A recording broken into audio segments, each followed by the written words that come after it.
Bryson DeChambeau has just won his second US Open in 4 years and is on top of the world right now, having the most impressive major record for any golfer so far this season. However, he's never been this impressive throughout his entire career, and that got me thinking, how good was Bryson before he started hitting the ball a mile? Bryson was, just like honestly most of the top guys in pro golf, one of the standout youngsters for his age while growing up. I don't know of any other 14-year-old that's better than Bryson at this point in time. He won small tournaments and made a name for himself, but not the way we know his name today. It wasn't for a big hitting and bold personality, but rather for his scientific and analytical style of play. At about 15 years old, Bryson was inspired by one of the most dense books I've ever seen, The Golfing Machine, The Computer Age Approach to Golfing Perfection, which is an incredibly difficult read talking about the geometric workings of the golf swing. It seems crazy to me that a teenager could find something like that exciting, but hey, there's a reason Bryson was winning youth tournaments while I was getting a 1 on my AP Physics test. But as he made his way through the junior ranks, Bryson didn't exactly blow his competition out of the water by any means. He wasn't playing up several age groups like Tiger, and he didn't have his entire country talking about him like Rory had.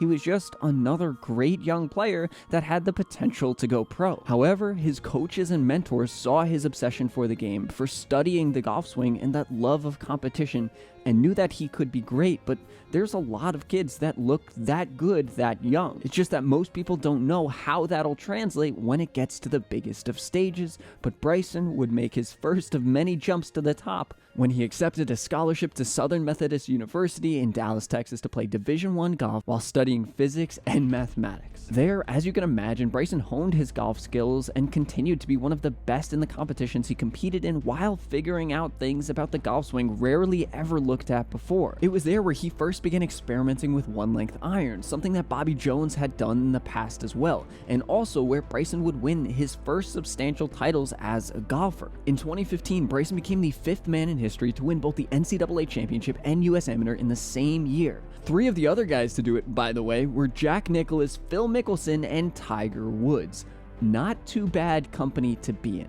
But it wasn't just his winnings, his ability on those biggest of stages that brought him so much attention. It was his one-length irons, his flat cap looking like Ben Hogan and Payne Stewart, and the fact that he submerged his golf balls in Epsom salt. He was different than a lot of other golfers, and that only became more clear to people as his personality and reputation began to grow as well. Following Bryson's 2015 NCAA victory, he was unable to defend his title as a member of the SMU athletic department was involved in a bit of a scandal. However, DeChambeau was able to really break onto the scene of the top golf tournaments in the world. He competed in the 2015 US Open, was a runner-up in the Australian Masters, and then went on to be the low amateur of the 2016 Masters, where he actually was in sole second place behind playing partner Jordan Spieth until a triple bogey on 18 during the second round. DeChambeau responded to all of that success by immediately turning pro, joining the group that so many of his coaches had said he was destined for his entire life, becoming a professional golfer on the PGA Tour. But taking a look at his game, it wasn't particularly special relative to the rest of the tour.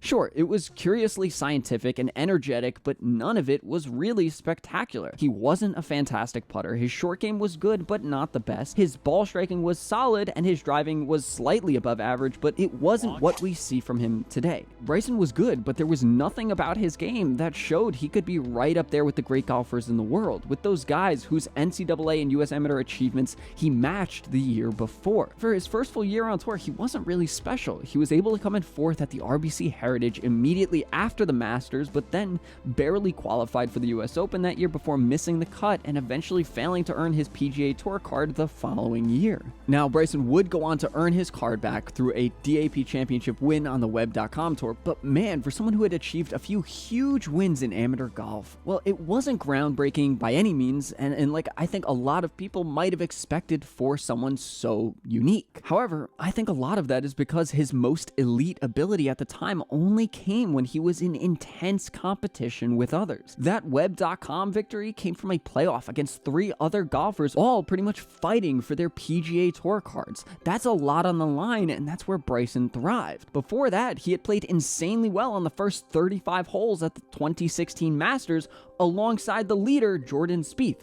all the attention was on him, and he was just one stroke back going into that 18th hole on Friday. And before that were the NCAA and US Amateur Championships, both basically match play or playoff-like setups where the pressure is going to be on. His golf was inherently good, but not elite unless he was in an intense situation. This year, Bryson earned his spot on tour, but in these weekly tournaments, Bryson wasn't very good. Instead of competing with all of the best guys in the spotlight, Bryson was fighting to make it to Saturday every single week and failing a lot. From January to the beginning of July, Bryson competed in 18 events on the PGA Tour, missing the cut or withdrawing from 13 of them. He wasn't even an average PGA Tour golfer, and at 23 years old, well, that's okay, but for someone who had about as hot of a finish to an amateur career as humanly possible, well, it wasn't looking good for the rest of his career. In mid-2017, he even went on a streak of 8 missed cuts in a row, but there was one thing Bryson could latch onto to give him hope for the future. Going into the end of July, Bryson had 3 straight top 26 placements before turning in his first professional win at the John Deere Classic, driving past leader Patrick Rogers on Sunday to win by 1 stroke, actually holding off a firing Wesley Bryan while he was at it. Bryson had won finally, but it was in relatively normal conditions compared to most PGA Tour wins. He was 25th that week in driving distance, 33rd in driving accuracy, and 10th in putts per green in regulation. He didn't blow anyone away with one particularly fantastic part of his game. It all came together and helped him come up clutch on Sunday with a 65. Bryson, you are a PGA Tour winner. How's that sound?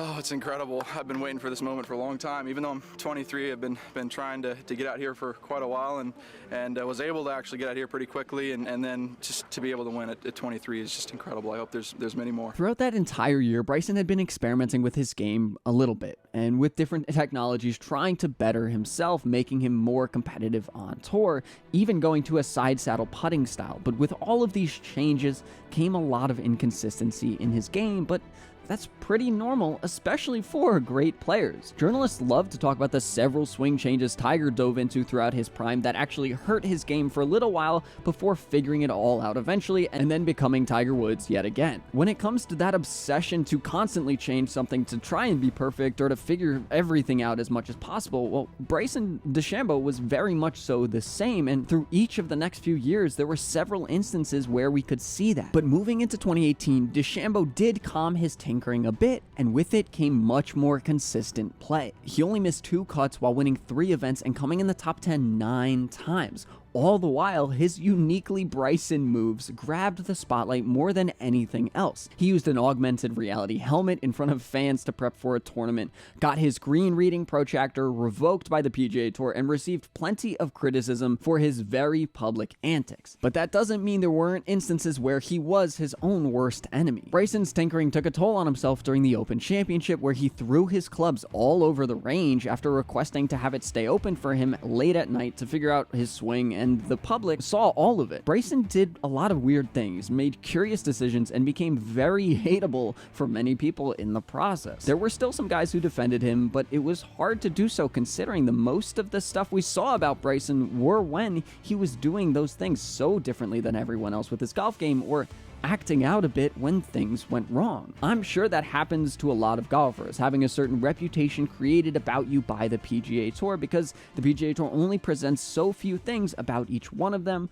but for Bryson, that was extra detrimental. He was already very different, and now he was also acting a little funny at times too. DeChambeau was a good golfer, who by the age of 24 had a resume that many golfers would have dreamed of, but he was overshadowed by guys like Jordan Spieth, who was just a year older and had already won 2 majors, and Brooks Koepka, who had shown everyone what it was like to struggle after college and then jump onto tour and eventually win majors, while Bryson's time was better known by the public for his frustration and his different approach to the game. They saw that he succeeded at times, but they also watched him struggle through his shortcomings while also going against the grain in the way he played. And that's not exactly the way to win over much support, and going into 2019, it would all get a lot harder for him. The ever-tinkerer that was Bryson DeChambeau showed itself yet again at the start of the 2018-19 season in September as he grabbed 3 top 10 finishes with 1 win in his first 4 tournaments before losing all of that consistency in February and falling into this weird void where he couldn't quite find his footing again. But this time we really got to see him struggle. With Bryson slowly becoming one of the most well-known names in golf, more cameras followed him and caught his frustration, giving Twitter and the media several moments of weakness for DeChambeau. He had always been a passionate and curious player, and for many people, that's what made him so interesting. But Bryson didn't have the best control of that passion, and that reared its ugly head a lot. In 2019, Bryson was not bad by any means, but he wasn't great, not winning a single time and missing several cuts in the process. However, it wasn't his golf that year that stole the headlines. In the spring of 2019, Brooks Koepka was commenting on the pace of play issue on the PGA Tour, when he just so happened to mention Bryson DeChambeau as one of the key contributors to it, and that started a several month-long development where Bryson's game was very scrutinized, criticized, and dissected, justly or unjustly, for the way he plays the game, but pretty much everyone was watching him at the time. He defended himself fairly, but something was clear. The tinkerer that was Bryson DeChambeau had done some tinkering again, because there was no complaints about his slow play prior to 2018. At least I wasn't able to find anything online about it, and now we were seeing the guy pace out 70-yard wedge shots and take 2.5 minutes over a putt. I'm going to speculate here, as I tend to do in my videos, for better or for worse, and say his frustration in his game was very much so shown in his actions here. Maybe it was indecision or confusion or nerves, but something was going on with Bryson that he couldn't solve. But whatever it was, it reflected poorly on the scientist, and his game didn't really prove any of the haters wrong. But at the end of the year, well, something clicked in this guy's head. Before 2020, Bryson's ranking on tour in driving distance looked like this: 45th in the 2016-17 season with 299.5 yards, 25th in the 17-18 season, 305 yards, 34th in the 18-19 season at 302 yards, and then this is what he did in 2020. First, 322 yards. Some sort of eureka moment slammed into Bryson's head in February of 2020, because he went from ranked 15th in driving distance at the Waste Management on February 2nd to 1st in driving distance at the WCG Mexico on February 23rd. Oh yeah, and with his newfound distance, he nearly won, losing by a single stroke to Patrick Reed because of a bogey on 17. 7 months had gone by since his last top 2 performance, and the guy flew from there. 6 straight top 8 finishes going into the pandemic golf age were crowned with a US Open win at Winged Foot, where we saw Bryson, now this pop-eyed version of himself, take home a major trophy for the first time in front of like 15 people. This is where all of that distance started to take control and began to unravel a few months later to create a little bit of inconsistent golf over the next few years, but now today we know that Bryson has figured it out a little bit and isn't tinkering nearly as much and is clearly having fun on his YouTube channel. Now, we know a lot of that story from there, but if you do want to dig a little bit deeper into the incredible turnaround that was Bryson's reputation, click on this video here.